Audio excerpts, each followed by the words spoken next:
First Contact's fatal mistake. The grand strategist of the Vraxian Empire, High Commander Zextal, stood before the holographic display of Earth, his crystalline eyes reflecting the blue-green planet's gentle rotation. His ceremonial robes, woven with threads of living metal that shifted colors with his moods, currently rippled with shades of smug satisfaction. Behind him, the strategy chamber's ancient walls of polished obsidian captured and amplified every word, ensuring the assembled war council missed nothing of his presentation. Observe, he gestured with a six-fingered hand, a species on the cusp of spaceflight, yet still delightfully primitive in their social structures. They'd broadcast their weaknesses across their information networks for anyone to see. The hologram zoomed in on various human cities, focusing on schools and playgrounds. Supreme Matriarch Kivella, her age evident in the deep purple hue of her scales, leaned forward on her hovering throne. Explain your fascinating discovery, strategist. What makes these humans so valuable? Zextal's robes rippled with ambitious greens. They're young, exalted one. Unlike our species, where children are rare and precious, humans produce offspring in abundance. More importantly, he manipulated the display to show various human entertainment programs. They congregate their young in dedicated facilities, largely unguarded. The War Council murmured, their collective mood crystals pulsing with interest. The Vraxian Empire had built itself on the backs of countless enslaved species, but finding one that practically offered up its workforce was unprecedented. Their technology?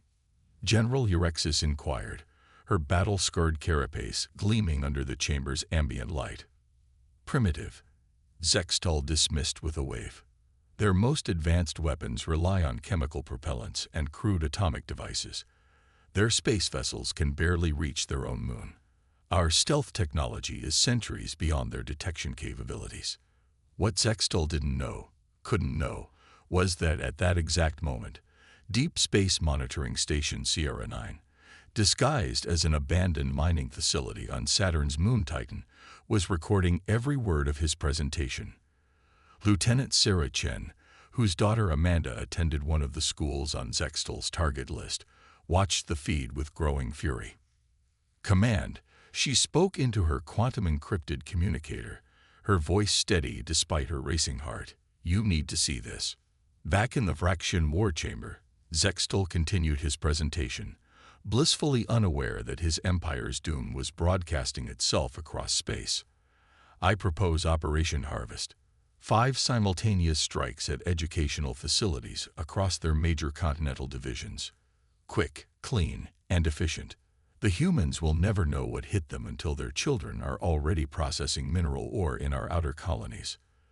The Supreme Matriarch's mood crystal pulsed with approval. Your plan has merit, strategist. But why only 5 facilities? Why not seize more? A demonstration, exalted one. Once they understand their helplessness against our superior technology, they'll surrender their remaining young willingly. It's more efficient than maintaining a permanent occupation force. Deep within the Rocky Mountains, in a facility that officially didn't exist, General Marcus Rivera watched Lieutenant Chen's transmission, his expression hardening. On the wall behind him, a photo of his twin boys, who attended one of the targeted schools, seemed to stare back accusingly. How long until they move? He asked the room full of Earth's best military minds. Dr. Emily Wong, head of Xenotechnology Integration, checked her quantum tablet. Based on their ship movements and energy signatures, we're looking at less than 48 hours. They're maintaining what they think is a stealth orbit behind their moon.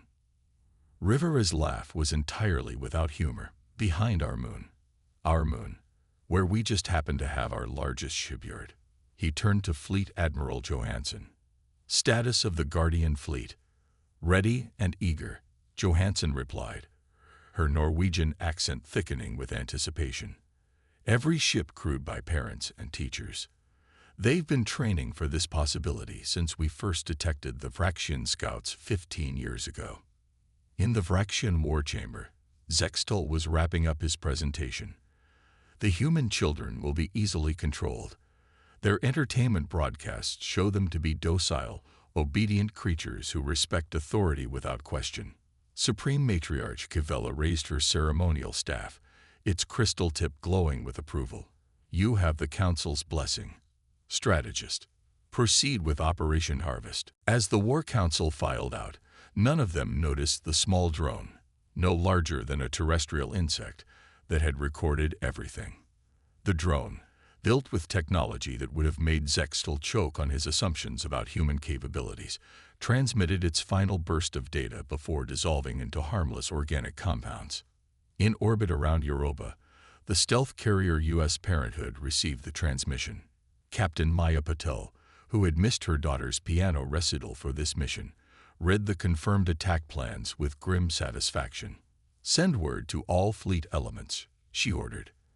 Operation Mama Bear is now active. Across the solar system, humanity's hidden strength stirred to life.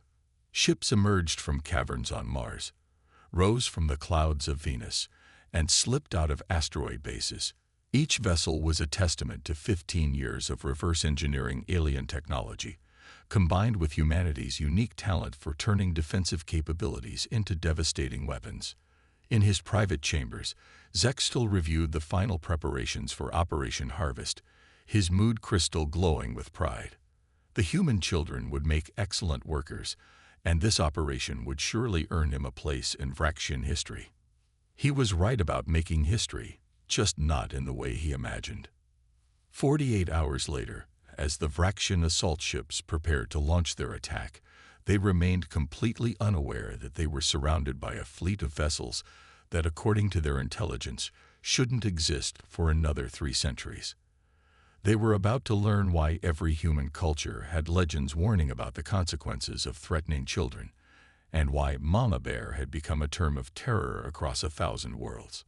The Vraxian Empire had made many mistakes in its long history of conquest, but as they prepared to snatch children from their classrooms, they were about to make their last one.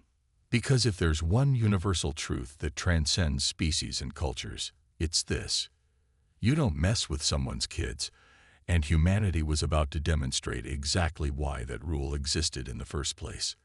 The galaxy was about to learn why humans were considered the apex predators of their world. Not because of their technology, not because of their weapons, but because of the lengths they would go to protect their young. The hunt was about to begin.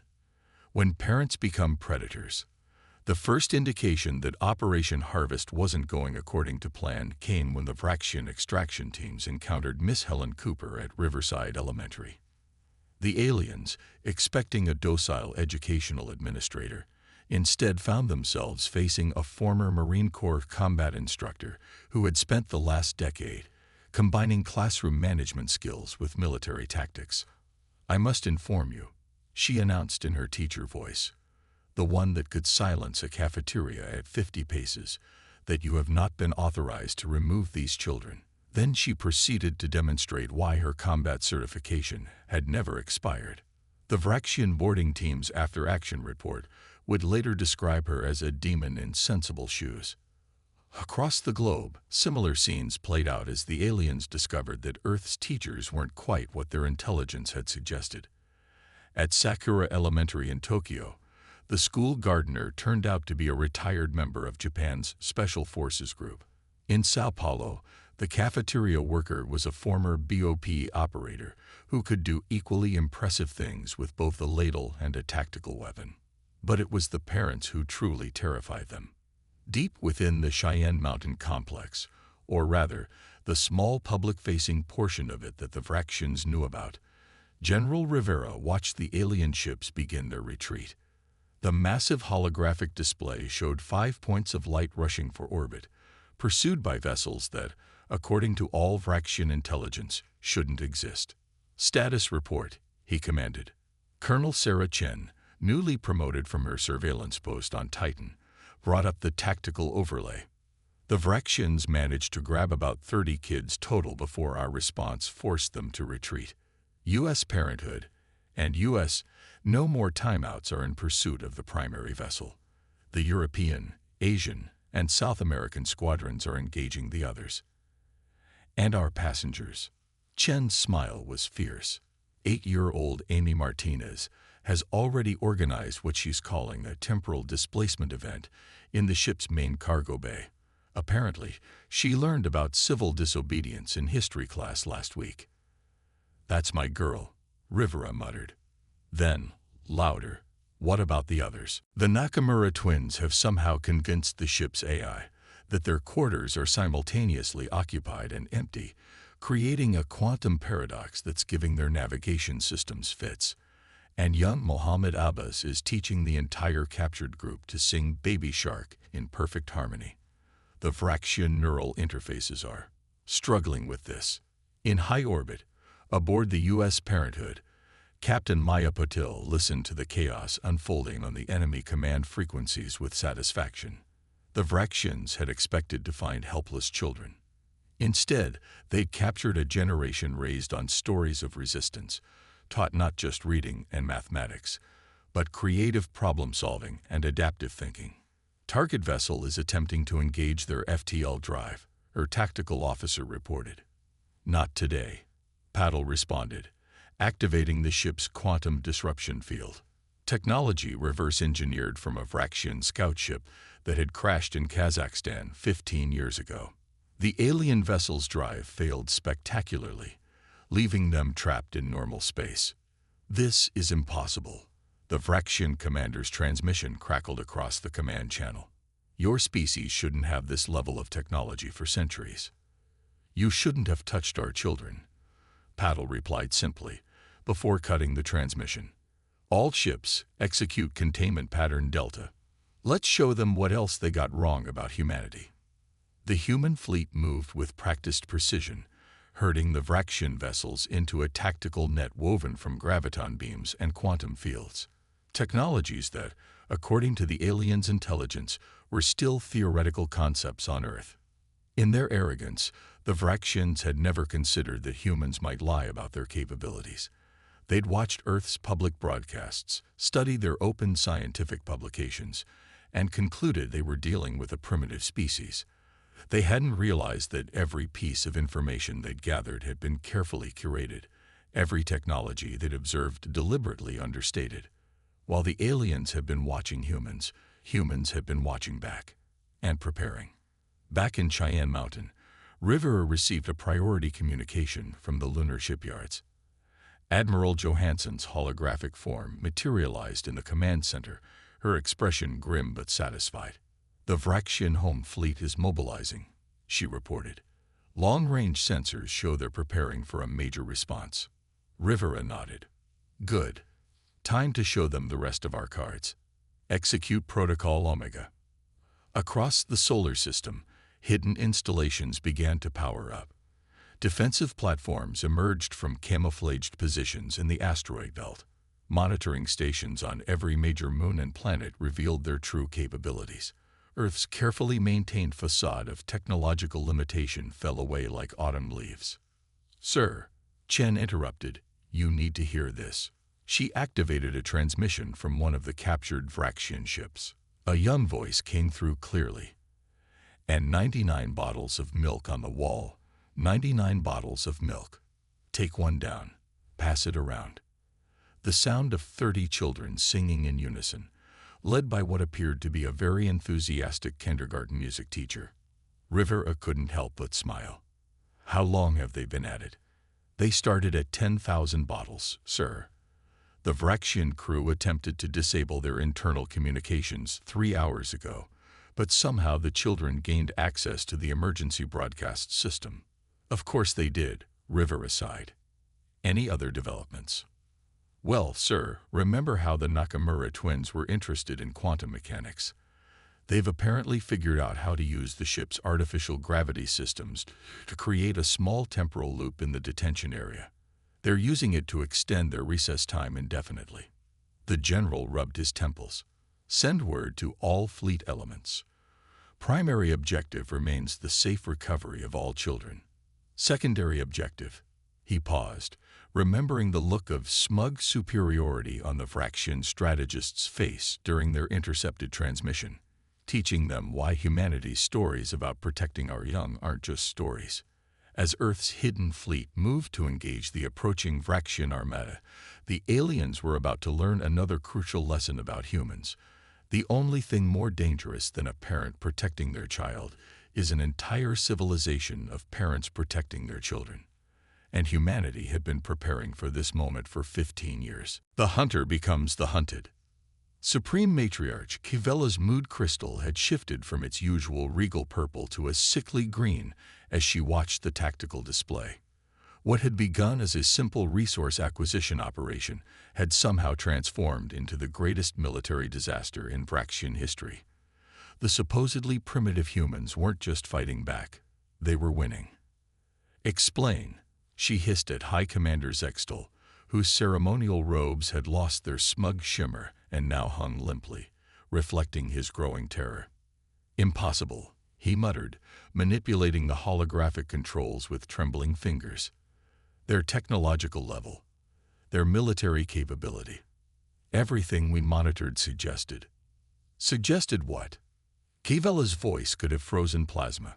That they would simply hand over their young. That their protective instincts, documented in every piece of intelligence we gathered, would somehow not apply to us. On the main display, another Vraxian battle cruiser winked out of existence. Its crew, having surrendered after the children in their cargo hold, had somehow reprogrammed the ship's environmental systems to play what they called elevator music on an infinite loop. Meanwhile, aboard the U.S. Parenthood, Captain Maya Patel was receiving what had to be the most unusual combat report of her career.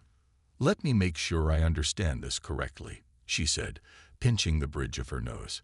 "The children have organized a talent show." "Yes, ma'am," her communications officer replied, trying not to smile. "They're calling it Earth's Got Talent, Space Edition. They've convinced 3 of the Vraxian guard crews to serve as judges. Apparently, one of the engineers broke down crying during a particularly moving rendition of Let It Go performed in zero gravity." Patel allowed herself a small grin. "And the tactical significance of this? The performance stage they've constructed happens to be directly over the ship's main power distribution node. Every time the audience stomps their feet for an encore, it disrupts their weapons targeting systems." In Cheyenne Mountain, General Rivera was dealing with his own unique situation. The Vraxian home fleet, which had arrived expecting to crush Earth's resistance, had instead found themselves facing technology that matched or exceeded their own. Worse, they were facing opponents who had spent years specifically preparing to counter every Vraxian tactical doctrine. "Status of Operation Story Time," he asked Colonel Chen. "Complete success, sir. The quantum virus our tech teams planted in their cultural database is now active. Every piece of human entertainment media they downloaded while studying us has been replaced with children's stories about the consequences of kidnapping. All of them." "Yes, sir. Their entire military command structure is currently being forced to watch an endless loop of children's cartoons about the power of friendship and the importance of returning what you've taken." The psychological warfare was perhaps unnecessary, but Rivera had to admit it felt appropriate. In orbit around Mars, Admiral Johansson's fleet was demonstrating why you should never assume a species' technological capabilities based on their public broadcasts. The Vraxian ships, designed to fight opponents who followed conventional space combat doctrine, found themselves completely outmaneuvered by vessels that seemed to ignore the laws of physics. Another surrender signal. "Admiral," her tactical officer reported. "This one says, and I quote, 'Please make the singing stop. We'll do anything.'" Johansson nodded sagely. "Tell them our terms remain the same. Full surrender, immediate release of all children, and attendance at next week's parent-teacher conference." Back on the Vraxian command ship, Supreme Matriarch Kivella was reaching a similar conclusion about surrender as she watched another battle group go dark. Not from weapons fire, but because a group of third graders had apparently figured out how to turn their ship's power grid into a giant game of Simon Says. "How?" she demanded of no one in particular. "How did we not see this coming?" The answer came from an unexpected source, her ship's eye, which had been partially reprogrammed by what appeared to be a particularly precocious 6-year-old who had wanted to make the computer more friendly.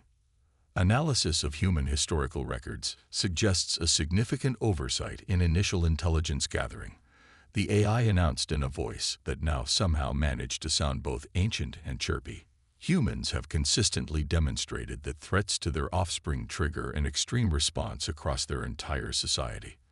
Referenced examples include mama bears, soccer moms, and something called TTA meetings. Cavella's mood crystal flickered with confusion.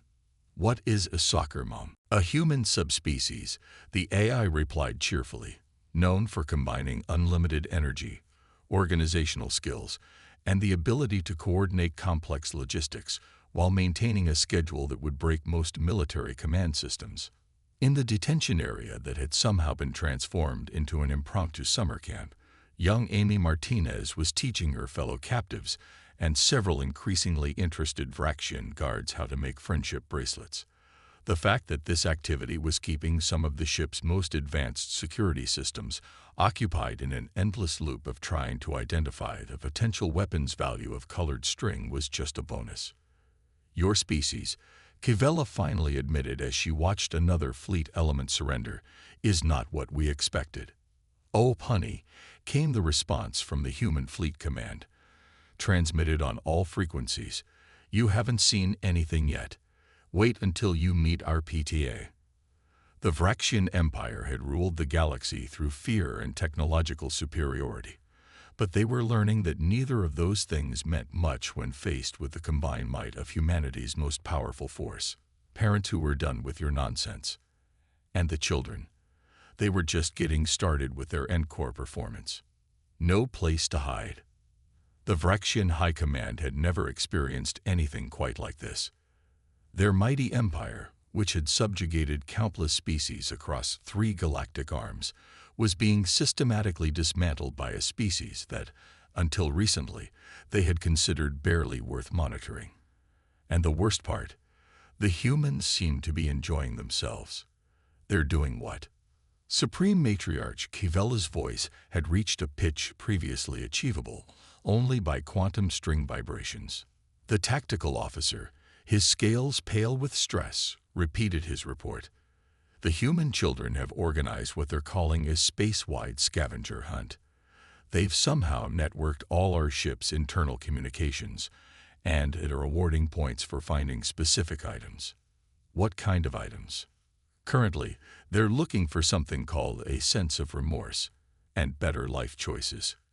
Aboard the U.S. Parenthood, Captain Patel was reviewing the latest intelligence updates with a mixture of pride and amusement. The children, far from being traumatized by their abduction, had turned the entire situation into what they were calling the best field trip ever. Ma'am, her science officer reported, you need to see this. The kids have figured out how to use the Vraxian ship's quantum entanglement communicators to play something they're calling intergalactic Marco Polo. That's impossible, Paddle responded. Those systems are hardened against any form of interference. Apparently nobody told them that. Also, they're using the quantum fluctuations to make alien shadow puppets on the walls of 3 different star systems simultaneously. In Cheyenne Mountain, General Rivera was watching the strategic situation unfold with satisfaction. The Vraxian retreat had become less of a military maneuver and more of what his analysts were calling a panic scramble to get away from the singing. Sir, Colonel Chen interrupted his thoughts. We're picking up some interesting chatter from the Vraxian civilian networks. Apparently, footage of our children's activities has leaked. Rivera raised an eyebrow. Effects. Their public is fascinated. They've never seen anything like it. The most popular data stream right now is a live feed of the talent show's final. The kids have convinced the entire crew of the Vraxian flagship to participate in something called TikTok challenges. The general allowed himself a small smile. And the strategic implications. Their civilian population is demanding explanations from their leadership. Apparently, the idea of kidnapping children is considered distasteful even by their standards. The fact that these same children are now effectively running their military vessels through the power of organized chaos is causing some political upheaval. Meanwhile, in what used to be the secure command center of the Vraxian flagship, but had somehow become the headquarters of Space Camp 2024. 8-year-old Amy Martinez was holding court. She had managed to convince 3 junior officers and a security detail that her impromptu art class was vital to their continuing survival. No, she corrected a particularly enthusiastic guard who was learning about finger painting. You need to let it dry before adding the glitter. Trust me, glitter in zero gravity is serious business. The Vraxian Empire's most advanced AI systems, designed to coordinate fleet movements and process vast amounts of tactical data, were currently being used to judge a Best Alien Impression contest. The winning performance, a surprisingly accurate mimicry of human teenage eye-roll dynamics by a young Vraxian engineer, had earned unprecedented ratings across 3 sectors.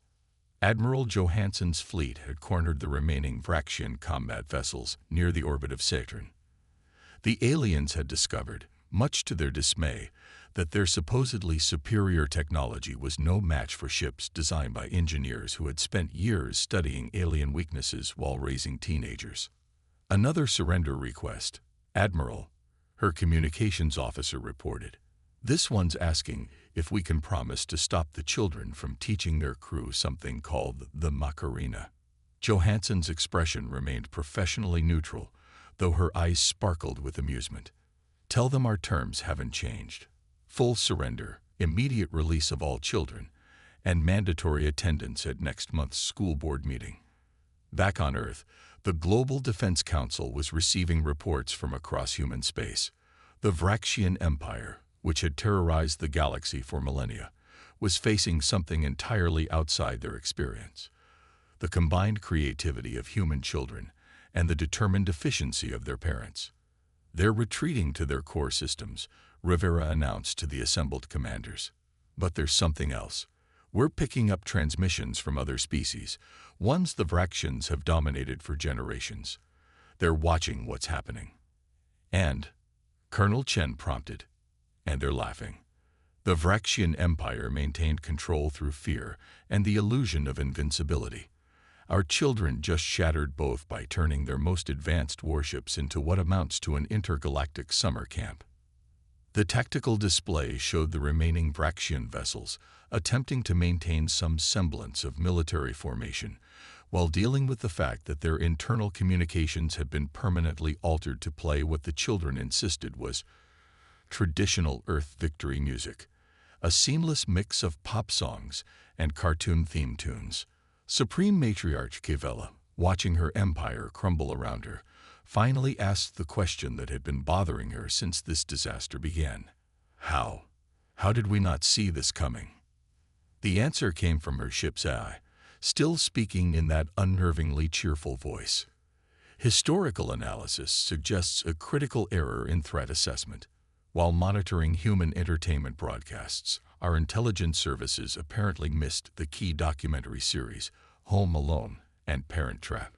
The Vraxian Empire had ruled through advanced technology and military might. They had never considered that their downfall would come at the hands of children who viewed their most sophisticated systems as nothing more than new toys, backed by parents who had spent years preparing for exactly this scenario. And somewhere in the vast expanse of space, a group of children were teaching alien warriors how to make s'mores in zero gravity, proving once and for all that the most dangerous force in the universe wasn't advanced technology or military might. It was the unlimited creativity of young minds combined with the unstoppable force of parental determination. The hunt wasn't just over. It had become a teaching moment. Never threaten our children. The final confrontation between humanity and the Vraxian Empire took place not on a battlefield, but in a hastily repurposed assembly hall on their capital world. The hall, designed to showcase imperial might, now hosted what the children had enthusiastically dubbed the Intergalactic Peace and Friendship Conference. Supreme Matriarch Kivella sat at the negotiation table, her once imposing ceremonial robes now adorned with several friendship bracelets, a peace offering from the human children that her cultural advisors had insisted she couldn't refuse without causing a diplomatic incident. Across from her sat General Rivera, Captain Patel, and Admiral Johansson, along with an unexpected addition, 8-year-old Amy Martinez, who had been unanimously elected by her fellow space campers as their representative. So, Amy began, straightening the paper crown she had crafted from repurposed tactical documents. "We've prepared a presentation about why kidnapping is wrong. We used your holographic systems to make the slides. The glitter effects are extra, but we thought they helped make the message more friendly." Cavella's mood crystal flickered with what might have been embarrassment. "Is this necessary?" "Oh, absolutely," Captain Puttle replied, trying not to smile. "This is what we call a teachable moment." The presentation began, and the assembled Vraxian leadership found themselves watching what could only be described as the most admirable dismantling of an imperial ideology ever created, complete with crayoned illustrations and a musical number about the importance of asking nicely instead of taking things that don't belong to you. Meanwhile, in orbit above the Vraxian homeworld, the combined human fleet maintained a protective formation. Each ship was crewed by parents who had spent the last 2 weeks demonstrating exactly why every human culture had legends warning about the consequences of threatening children. Status report: Admiral Johansson requested from her temporary command post.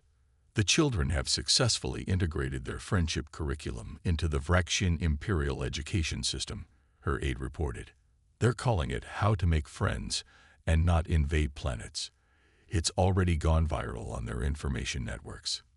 In the assembly hall, Amy had reached the portion of her presentation titled "Why Taking Other People's Kids is a Big No-No. A Guide for Reformed Space Empires.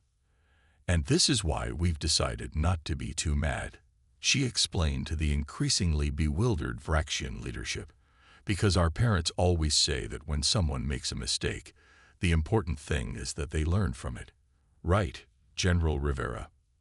Rivera, who had faced down countless military threats in his career, found himself nodding along with the wisdom of a third grader. "Exactly right, Amy." Supreme Matriarch Cavella, her magnificent crown now sporting several colorful stickers, a peace offering from the kindergartners, cleared her throat. "The Vraxian Empire acknowledges its error in judgment. We formally surrender and agree to all terms." The terms, as it turned out, had been largely drafted by the children themselves, with some diplomatic refinement from their parents.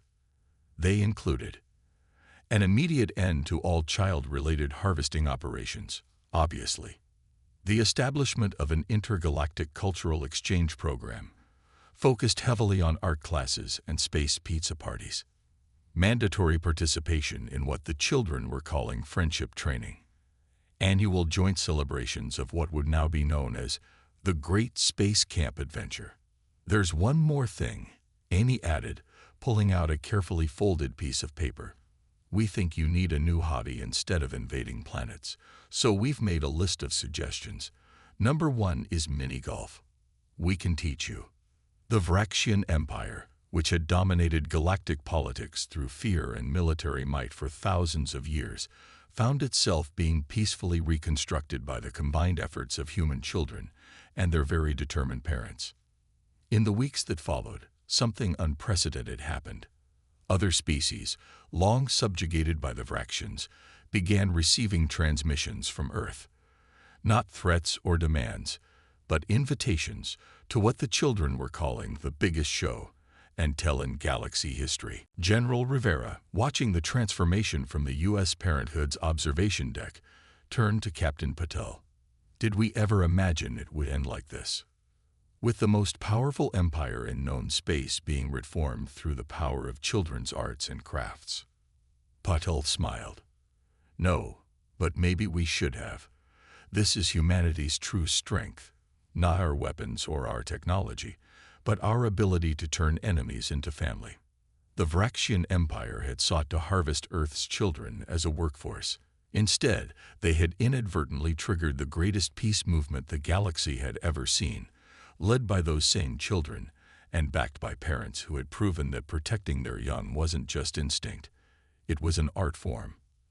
As Supreme Matriarch, Kivella watched her empire transform from a military superpower into what was rapidly becoming the galaxy's largest cultural education center.